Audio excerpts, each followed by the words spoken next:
recipe from the Great Depression, and this is called chocolate gravy. Now, if you ask me, necessity was the mother of invention for recipes back in the Great Depression. The same as they say about everything, you know, necessity is the mother of invention.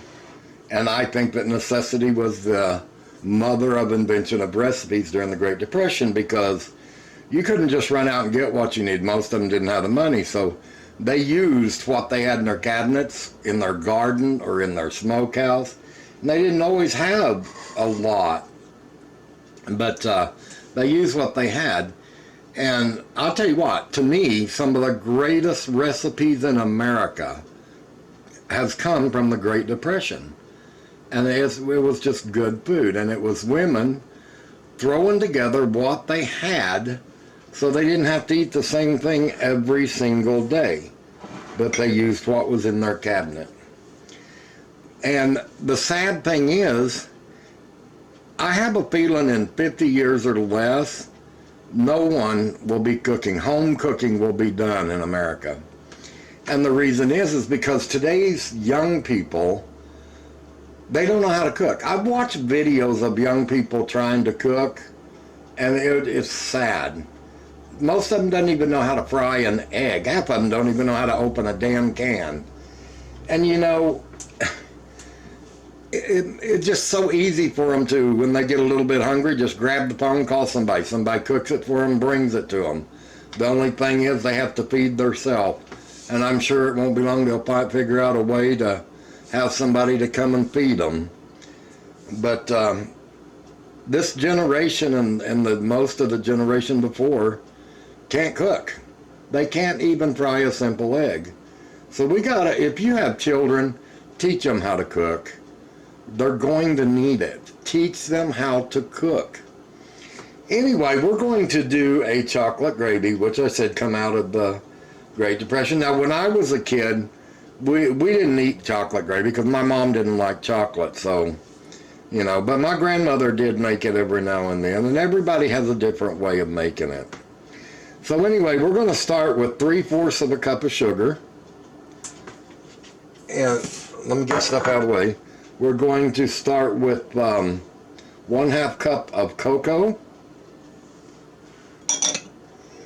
And we're going to put in 2 tablespoons of flour. And we're going to need a pinch of salt. All right, let's get all this mixed together. And use a pot. A lot of people use a skillet. Don't use a skillet or you're going to make a mess. Use a pot.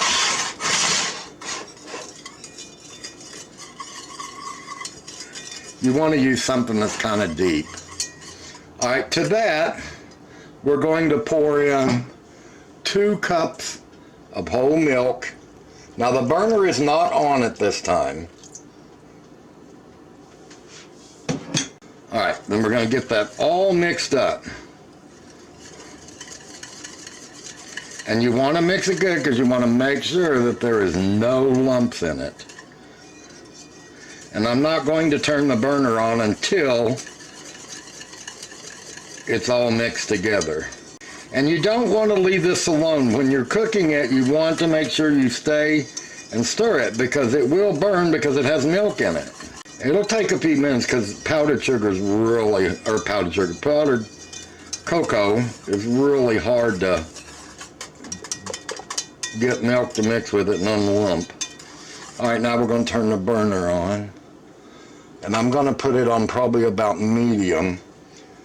That way it doesn't burn. Just remember to keep stirring it because you do not want it to burn. Now, this will change color when it's done cooking. It will be a darker color. But just keep it on like a medium high heat. And then once it really starts boiling, then you can turn it down a little bit. Never forget to don't stop stirring.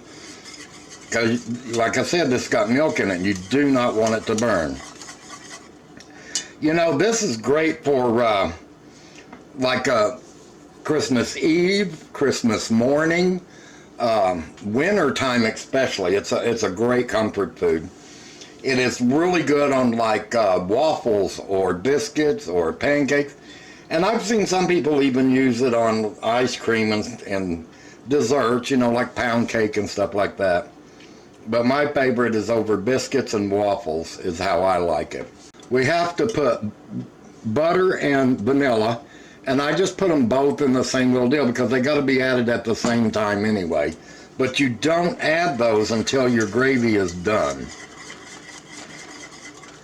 I'm telling you what, you should make this. If you've never had chocolate gravy, you should make it. You will be awed. It is so good. And not just for not just for holidays, for any time. Especially during the winter time, it's really good. See how thick it's getting?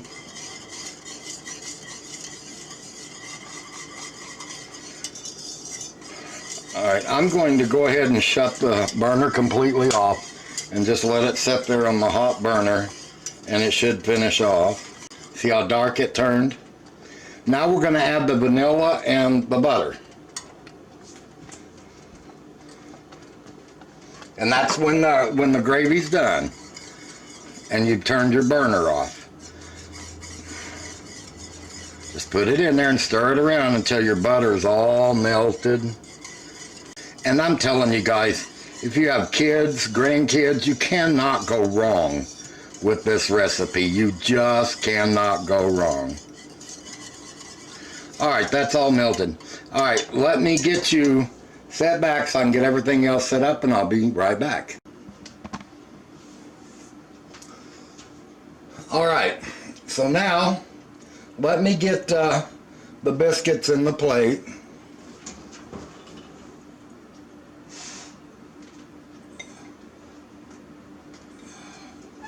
Now, you can cut these open if you want to, or just leave them whole like this. Whoops, leave them whole like this if you want to. And that's what I prefer, just leave them whole. And let's go ahead and put some gravy on them. Oh, look at that, guys.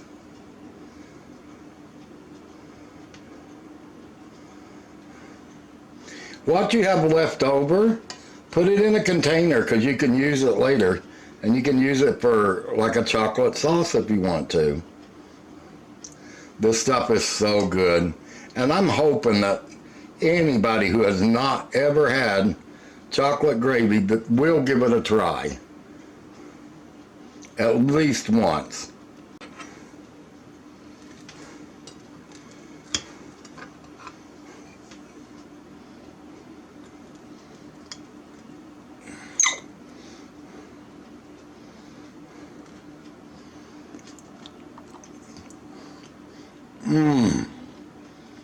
Oh my gosh.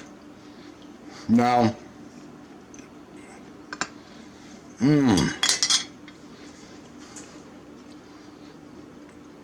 that makes your childhood come flying back. This honestly makes me think of my grandmother. My goodness. All right, guys. I hope you enjoyed it. And I honestly do hope you guys give it a try. Good night and thanks for watching.